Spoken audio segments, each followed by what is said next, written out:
ढोलकपुर गांव में एक दिन बहुत अजीब सी हलचल थी। वजह थी जंगल का एक शरारती बंदर जो रोज गांव आकर लोगों की टोकरियों से फल चुरा लेता था।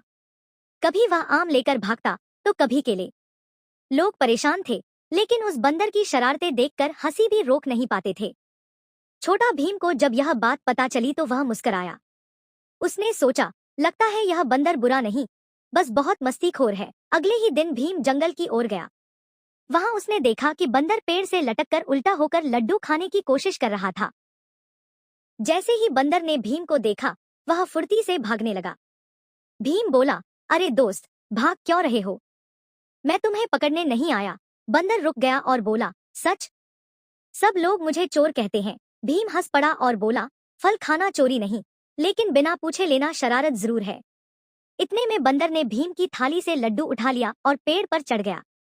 भीम ने भी पेड़ पकड़ लिया और बोला, अगर तुम मुझे पकड़ नहीं पाए तो मैं मान जाऊंगा कि तुम जीत गए। बंदर खुश हो गया। दोनों में पकड़म पकड़ाई शुरू हो गई।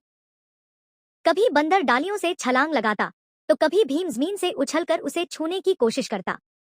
अचानक बंदर का पैर फिसल गया और वह नीचे गिरने ही वाला था। भीम ने तुरंत उसे पकड़ लिया।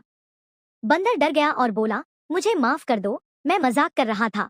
भीम मुस्कुराया और बोला, दोस्ती में माफी जरूरी होती है। अब दोनों दोस्त बन गए। बंदर ने अपना नाम जग्गू बताया। उसने वादा किया कि वह गांव वालों को परेशान नहीं करेगा। बदले में भीम ने उसे रोज थोड़ा फल और कभी कभी लड्डू देने का वादा किया। उस दिन के बाद ढोलकपुर में हंसी और मस्ती बढ़ गई। जग्गू अपनी शरारतों से बच्चों को हंसाता और भीम के साथ मिलकर गांव की मदद करता।